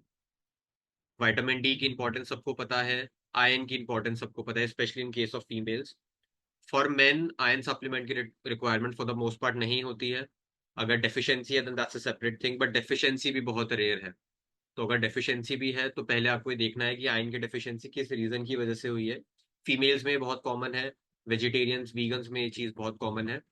But B vitamin, specially vitamin B9, B12, vitamin D and iron, ये तीनों हमारे एनर्जी लेवल्स को मेंटेन करने में बहुत ज्यादा हेल्प करते हैं। और यहाँ पे क्योंकि टॉपिक है ऑप्टिमाइजेशन ऑफ हाइपरट्रोफी, कैसे हम मसल बिल्डिंग को ऑप्टिमाइज कर सकते हैं, तो अगर आपकी एनर्जी लेवल्स कम होंगे तो आप जिम में जाके एक अच्छी इंटेंसिटी पे वर्कआउट नहीं कर पाओगे। आप पूरे दिन लथार्जिक फील करोगे, आपकी रिकवरी नहीं होगी, क्योंकि सिर्फ एनर्जी के लिए इंपॉर्टेंट नहीं है ये, बाकी बहुत सारे फंक्शन है आयरन, बी वाइटामिन और विटामिन डी के। आपकी बोन हेल्थ के लिए इंपॉर्टेंट है, आपकी स्किन हेल्थ के लिए इंपॉर्टेंट है, जॉइंट हेल्थ के लिए इंपॉर्टेंट है। बहुत इंपॉर्टेंट फंक्शंस हैं इसके, इन तीनों न्यूट्रिएंट्स के। तो अगर यहाँ पे हम ऑप्टिमाइजेशन की बात कर रहे हैं तो आपके एनर्जी लेवल्स को भी हमें ऑप्टिमाइज रखना है, which is why it's important that you supplement with B9, B12, vitamin D and iron अगर आपको डेफिशिएंसी है। डेफिशिएंसी नहीं है उस केस में vitamin D maintenance dose, B9, B12 अगर आप फूड से इनफ क्वांटिटी में ले पा रहे हैं then that's great. Otherwise a B complex supplement वो हेल्प करेगा। Iron, if you are a female, if you are a vegan, you are a vegetarian, उस केस में एक आयरन सप्लीमेंट डेफिशिएंसी नहीं है तो मेंटेनेंस डोज पे हेल्प करेगा। जिंक एंड मैग्नीशियम, ये ऑलमोस्ट हर क्लाइंट के प्लान में है, add zinc and magnesium, specially females या जो बहुत ज्यादा फिजिकल एक्टिविटी करते हैं, रेगुलर हैं with their exercise, with their gym etcetera, उनके केस में जिंक मैग्नीशियम बहुत ज्यादा हेल्प करेगा। इनकी डेफिशिएंसी बहुत रेयर है जिंक एंड मैग्नीशियम की, सो अगर आप मेंटेनेंस डोज में भी लेंगे and the remaining if you are getting them through whole foods तो वो भी मोर देन इनफ है। बट ये सारे सप्लीमेंट्स बहुत इंपॉर्टेंट है। And another important things to consider, firstly sleep aid supplements, मतलब ऐसे सप्लीमेंट्स जो आपको अच्छे से सोने में हेल्प करते हैं, आपकी स्लीप क्वालिटी को इम्प्रूव करते हैं। So things like magnesium glycinate. Magnesium glycinate, वैसे भी मैग्नीशियम मैंने बोला है ऐड करने के लिए, मैग्नीशियम ग्लाइसिनेट स्लीप में भी बहुत ज़्यादा आपको हेल्प करेगा। मैग्नीशियम वैसे भी बहुत सारे इंपॉर्टेंट फंक्शंस के लिए बॉडी में रिक्वायर्ड होता है। मैग्नीशियम, मेलाटोनिन वो मैं रिकमेंड नहीं करता हूँ, I haven't added melatonin to any of my clients plan, simply because जो लॉन्ग टर्म सेफ्टी डेटा है मेलाटोनिन पे वो इतना अच्छा नहीं है। प्लस जो नॉर्मली मार्केट में मेलाटोनिन की डोजेज है वो 3 से 5 mg या उससे ज्यादा की मिलती है, and we don't want 3 in fact 1 mg से ज्यादा की भी रिक्वायरमेंट नहीं होती है। 0.5 0.7 के आसपास that's a good enough number अगर सप्लीमेंट करना ही है for whatever reason, but I don't recommend supplementing with melatonin. Sleep के लिए दो मेन सप्लीमेंट्स है, एल्थियानिन है, बट अगेन सप्लीमेंट से ज्यादा स्लीप के केस में your physical activity levels through out the day, आप कितना अच्छे से फिजिकली एक्टिव हैं, कितना ज्यादा फिजिकली एक्टिव हैं, वो बहुत हेल्प करेगा। एक हाई कार्ब मील बहुत ज्यादा हेल्प करेगा आपको रात को। ये दो तीन मेन चीजें हैं। Tryptophan rich foods, so things like rice हो गया, कर्ड हो गई, एग्स हो गए, चिकन हो गए, इन सब में ट्रिप्टोफैन का कंटेंट ज्यादा होता है, तो ये आपको सोने में हेल्प करेगा, स्लीप क्वालिटी इंप्रूव करने में हेल्प करेगा। You can consider adding magnesium glycinate, increase your carb intake as in have a high carb dinner, and yeah, for the most part, and physical activity, that's perhaps the most important point. If you're physically active throughout the day, अगर आप थका हुआ feel कर रहे हैं और वो थका हुआ अच्छे वे में एज इन वर्कआउट करने के बाद, तो आप अच्छे से सो पाएंगे। फॉर जिंक सिट्रेट और only zinc is recommended? No, zinc citrate काफी सारी फॉर्म है जिंक की। जिंक सिट्रेट है, जिंक मीथियोनाइन है, बट मेनली जिंक सिट्रेट आप लेंगे, दैट्स गुड इनफ। किसी और फॉर्म की रिक्वायरमेंट नहीं, just go with zinc citrate. Healthy है का ले सकते हैं, यूनिवेद का ले सकते हैं। आई डोंट थिंक यूनिवेद का जिंक सिट्रेट सप्लीमेंट है, you can go with healthy है। Dosages 13 mg, 13 to 15 mg is good enough. बाकी आप होल फूड से जितना भी आपको आपके न्यूट्रिशन से मिल रहा है होल फूड से, but in supplement form normally एक टैबलेट में आपको 13 mg तो मिलता ही मिलता है, which is 100% of the RDA. Healthy है का 44 mg, नो 44 mg नहीं है, अगर आप उसकी एलिमेंटल देखेंगे तो 13.5 mg ही है। 44 mg is the total weight of the capsule. Elemental का मतलब जितना जिंक आपको उस कैप्सूल से मिल रहा है वो 13.5 ही है, which is 100% of the RDA in case of man. तो sleep aid supplements, stress reducing supplements, stress again बहुत बड़ा फैक्टर है। वुमेन के केस में अगेन 10 mg तक is good enough for zinc. 10 mg zinc, और वो भी आई थिंक, या अगर 13.5 भी लेंगे तो उसमें ऐसा कुछ नेगेटिव इफेक्ट नहीं है, बट वुमेन के लिए अलग से शायद जिंक सप्लीमेंट सेपरेटली नहीं, जितना मुझे आइडिया है वो नहीं है। If you are able to find it, then हाँ, आप 10 to 12 mg of zinc women के लिए, फीमेल्स के लिए will be good enough. Stress reducing supplements के केस में सबसे पहला अश्वगंधा, बट अश्वगंधा भी आपको बहुत रेगुलर यूज नहीं करना है, 2 से 3 महीने यूज कीजिए। अगर आपको जेन्युइनली आपकी लाइफ में बहुत ज्यादा स्ट्रेस है, आपको थोड़ा कॉर्टिसोल को मैनेज करना है, उस केस में अश्वगंधा 2 से 3 महीने, उसके बाद उसको बंद कर दीजिए। But supplement as an ashwagandha, कोई भी herbal supplement, Ayurvedic supplement add करने से पहले ऑलवेज मेक श्योर कि आपके लिवर मार्कर्स एलिवेटेड नहीं है, क्योंकि अश्वगंधा के साथ भी ये हिस्ट्री है। बाकी जो हर्बल प्रोडक्ट्स हैं, आयुर्वेदिक प्रोडक्ट्स हैं, उनके साथ ये हिस्ट्री है कि आपके लिवर मार्कर्स भी एलिवेट कर सकते हैं। तो अगर आप ऑलरेडी एलिवेटेड लिवर मार्कर्स हैं तो आपको और इश्यूज क्रिएट होंगे। तो ashwagandha, you can consider having ashwagandha. आप वो थोड़ा स्ट्रेस रिड्यूसिंग सप्लीमेंट स्टैक में ऐड कर सकते हैं। अश्वगंधा हेल्प करेगा, बट उसको ज्यादा टाइम तक कंटिन्यू नहीं करना है, पहले make sure liver markers are on point. इसके अलावा और कोई as such stress reducing supplement नहीं है। एल्थियानिन जो हमने स्लीप वाले में बात की थी, कवर किया था, एल्थियानिन इज अनदर सप्लीमेंट, बट उसकी फॉर द मोस्ट पार्ट आपको सेपरेटली रिक्वायरमेंट नहीं होती है। स्लीप के लिए, इफ यू आर स्ट्रेस के लिए, if you are sleeping well, if you are taking care of your mental health, physical health, तो जो आपका स्ट्रेस है वो थोड़ा कम हो जाएगा। See, having stress is a good thing, stress होना अच्छी बात है, बट वो जब क्रॉनिक स्ट्रेस हो जाता है, मतलब पूरे दिन आप स्ट्रेस में हैं, पूरे दिन आप नेगेटिव चीजें सोच रहे हैं, वो लॉन्ग टर्म इंटरनल हेल्थ आपकी ज्यादा खराब करेगा। एक्यूट स्ट्रेस नॉर्मल है, वो होता है, आप वर्कआउट करते हैं उसके बाद भी आपकी बॉडी पे एक्यूट स्ट्रेस रहता है। Exercising, working out is a stressor, वो एक स्ट्रेसर है, बट वो एक्यूट स्ट्रेसर है, विच इज इंपॉर्टेंट। बट अगर वो क्रॉनिकली एलिवेटेड रहेंगे आपके कॉर्टिसोल लेवल्स, आप पूरे दिन स्ट्रेस्ड आउट रहेंगे, तब इश्यूज क्रिएट होंगे। Third very important thing, immune support. Immune support, why immune support? अगर आपकी इम्यूनिटी वीक है, आप हर 2 महीने 3 महीने में बीमार हो जाते हैं, फीवर हो जाता है, आपको एलर्जीज हो जाती हैं, वायरल्स हो जाते हैं, तो आप जिम ही नहीं जा पाएंगे। आप जिम नहीं जा पाएंगे तो आप एक्सरसाइज नहीं कर पाएंगे, एक्सरसाइज नहीं होगी तो आप मसल बिल्डिंग नहीं कर पाएंगे, अच्छे से ऑप्टिमली मसल बिल्ड नहीं होगी। तो अगर आपको ऑप्टिमली मसल बिल्ड करना है, आपको अपनी न्यूट्रिशन का ध्यान रखना है, ट्रेनिंग का ध्यान तो रखना ही है, बट आपको न्यूट्रिशन का, स्ट्रेस का, स्लीप का ध्यान रखना है, और अपनी इम्यून सिस्टम का इम्यून फंक्शन का ध्यान रखना है। इम्यून फंक्शन मतलब antioxidants, vitamin C, zinc, vitamin A, vitamin E, NAC, glutathione, ये सारे, uric acid is another very potent antioxidant. ये सारे एंटीऑक्सीडेंट्स हैं जो आपको हेल्प करेंगे, जो फ्री रेडिकल्स को स्क्रैवेंज करने में हेल्प करते हैं। एंटीऑक्सीडेंट उनका ये फंक्शन होता है। One very important thing, post workout में, वर्कआउट इमिडिएटली खत्म करते ही आपको कोई भी antioxidant rich as an antioxidant supplement नहीं कंज्यूम करना है। सो फॉर एग्जांपल, जिंक आपको वर्कआउट के बाद नहीं लेना, विटामिन सी आपको वर्कआउट के बाद नहीं लेना। अगर आप ग्लूटाथायोन या NAC ले रहे हैं फॉर वट एवर रीजन, आपको वर्कआउट के बाद वो नहीं लेना। आप वर्कआउट से पहले ले सकते हैं, वर्कआउट से सेपरेट करेंगे तो ज्यादा बेटर है, क्योंकि वर्कआउट के बाद इन्फ्लामेशन होना is a good thing. Again acute inflammation, that's a good thing. Workout के बाद इन्फ्लामेशन होती है और वो इंपॉर्टेंट फंक्शन है, वो अच्छी चीज है। बट अगर हम एंटीऑक्सीडेंट ले लेंगे तो वो जो इन्फ्लामेटरी प्रोसेस है वो हिंडर हो जाएगा, जो हम नहीं चाहते। तो एंटीऑक्सीडेंट्स आपको ओवरऑल डाइट में रखने हैं through fruits, vegetables, whole foods, protein, etcetera supplement form में if required. But post workout आपको ये मेक श्योर करना है कि आप सप्लीमेंट फॉर्म में एंटीऑक्सीडेंट्स नहीं ले रहे। Last point, optimizing your testosterone levels. Testosterone levels optimize होंगे, you will feel great, you will move well, आपकी जॉइंट हेल्थ अच्छी होगी, आपकी सेक्सुअल हेल्थ अच्छी होगी, you will be able to build more muscle optimally. Testosterone optimize कैसे करना है? Moderate to high fat diet, that is very very helpful for increasing testosterone naturally. एक स्टडी हुई थी जिसमें देखा गया था पोस्ट वर्कआउट मील में 3 होल एग्स, बेसिकली एक ग्रुप ने 3 होल एग्स कंज्यूम किए थे post workout every single day. दूसरे ग्रुप ने दूसरा सोर्स ऑफ प्रोटीन, सो या तो वे प्रोटीन था या चिकन था, वो कंज्यूम किया था।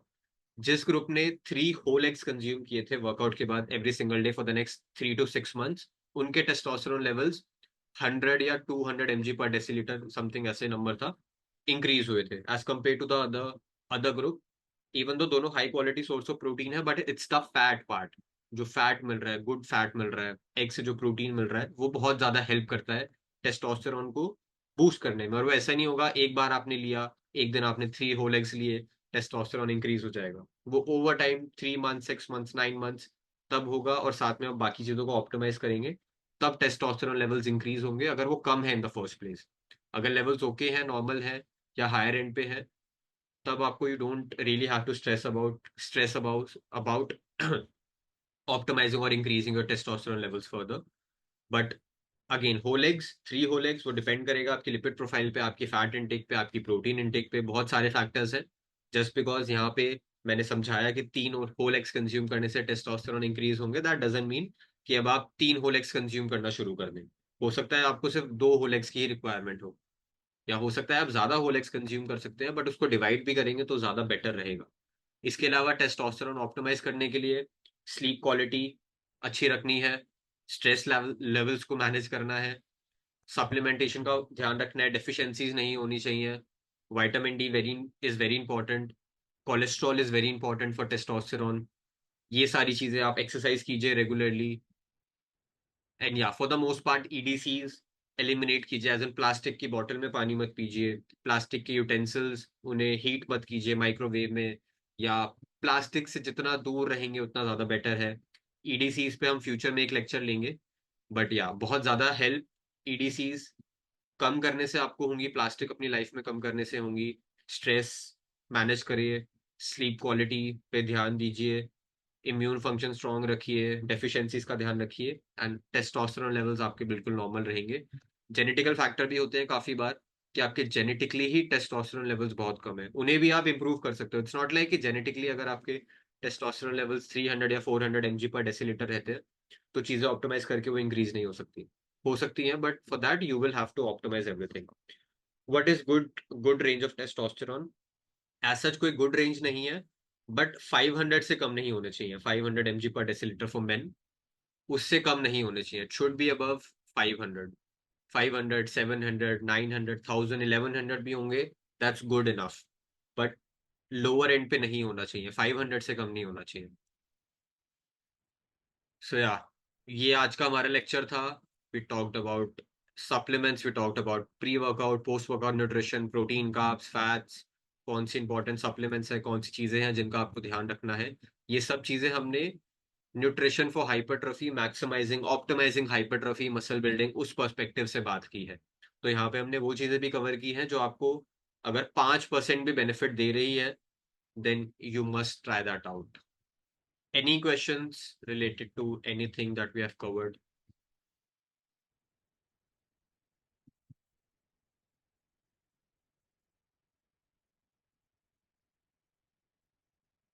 This will be the third link. I'll add all the 3 links to the sheet by tonight and text in the group.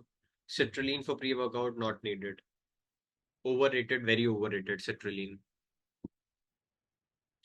Citrulline, beta-alanine, not required for pre-workout.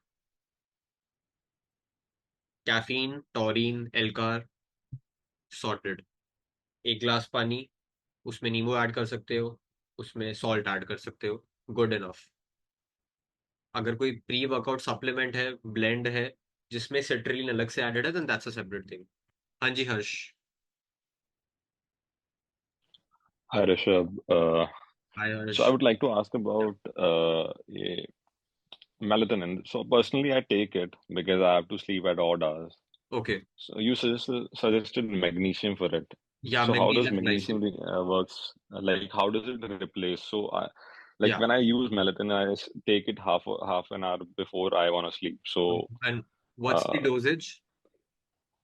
it so I was using it was 5 mg, but then I studied about it. So now I reduced it to a different brand which offers a 2 mg of melatonin in या it. 2 mg And still a 10, lot. yeah, it is a lot, या but market में वही है सबसे कम या जो है. I think I know a couple of brands as an जो 1 mg के अराउंड है। मैं चेक करके Mm-hmm. ग्रुप में आपको या पर्सनल पे मैं बताऊंगा। बट या विद मेलेटोनिन, Okay. जो लॉन्ग टर्म सेफ्टी डेटा है मेलेटोनिन का, that's not good. Yeah. Quality control है उनके साथ, दैट्स नॉट गुड। प्लस जब आप 1 mg से ज्यादा मेलेटोनिन कंज्यूम करेंगे, you will be able to sleep, that won't be an issue. But आप जब नेक्स्ट डे उठेंगे, आप पूरे दिन बहुत अजीब सा फील करेंगे। इट विल बी लाइक कि आपको और ज्यादा सोना है।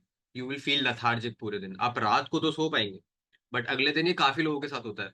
हो सकता है आपके साथ वो केस ना हो, बट जो लॉन्ग टर्म सेफ्टी वाली बात है, that's true, that's Yeah. Applicable for everyone, चाहे आप हैं, मैं Yeah, I हूँ, wasn't facing या this issue next day drowsiness का, but या the thing is, if you take it, you tend to sleep instantly, and I don't या take it. I take it like 10 days में एक बारी, something like that.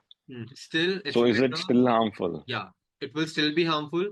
Not exactly harmful, but you don't need it. So it's better that you add magnesium glycinate to your stack, have magnesium glycinate. Secondly, have a high carb meal, as in meal before you sleep. अब आपने mention किया आप odd times पे सोते हैं, हो सकता है कभी आप सुबह सो रहे हैं, कभी आफ्टरनून में, कभी रात को, डजंट मैटर। जब भी आपका प्री वर्कआउट मील है, एज एन प्री स्लीप मील है, make sure that's high in carbs. उसमें राइस बहुत ज्यादा ऐड कीजिए, फ्रूट ऐड कीजिए, tryptophan rich foods. Just Google tryptophan rich foods, उसमें जो भी लिस्ट आएगी, उन फूड्स में ट्रिप्टोफैन ज्यादा होता है। ट्रिप्टोफैन सेरोटोनिन मेलाटोनिन, उसका कन्वर्जन होता है, you will be able to sleep better, आपका मूड अच्छा रहेगा। तो वो बहुत हेल्प करता है। Things like curd, things like dal chawal, इनमें ट्रिप्टोफैन का कंटेंट ज्यादा होता है, एग्स में ज्यादा होता है, चिकन में ज्यादा होता है। ये सारी चीजें बहुत ज्यादा हेल्प करती हैं। एंड मोस्ट इम्पॉर्टेंटली, अगर आप पूरे दिन एज एन फटीग्ड, जैसे हमने ये डिस्कस किया, अगर आप अच्छे से फिजिकल एक्टिविटी कर रहे हैं, आप वर्कआउट कर रहे हैं, जो भी आपका पर्टिकुलर जॉब है, उसके बाद आप पूरे दिन थका हुआ फील कर रहे हैं, उससे बेटर कुछ नहीं है स्लीप के लिए।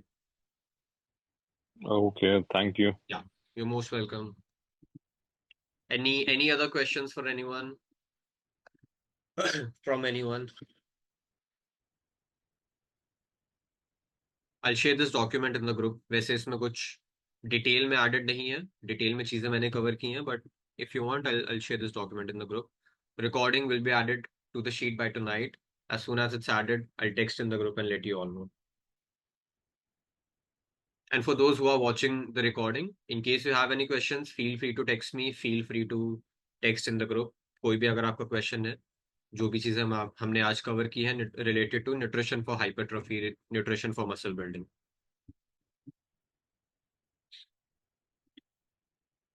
Okay, I will wait for another minute. अगर किसी का कोई क्वेश्चन है then please let me know, वरना सेशन फिर हम एंड करते हैं।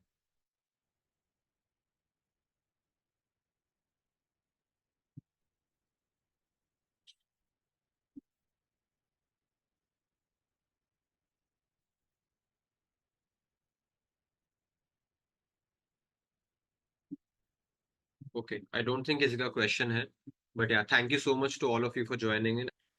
Okay, how to decide options for the meals, as in if you can specify more थोड़ा और बेटर वे में।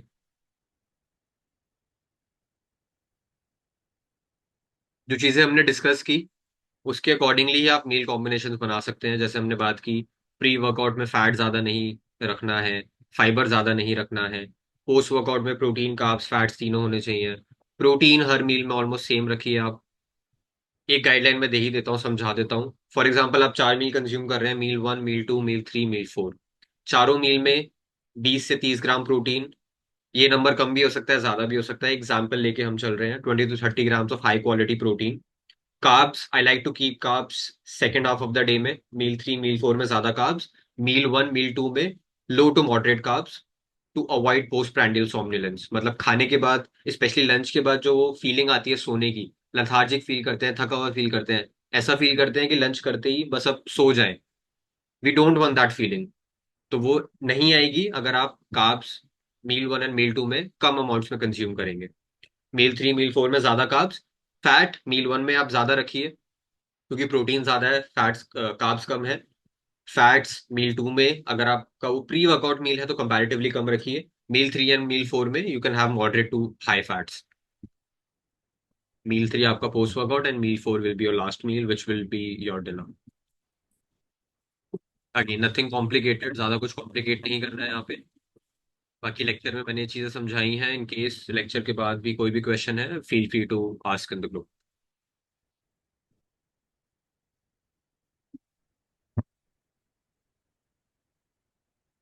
Okay, once again, thank you so much to all of you for joining in. Recording, let me just end the recording.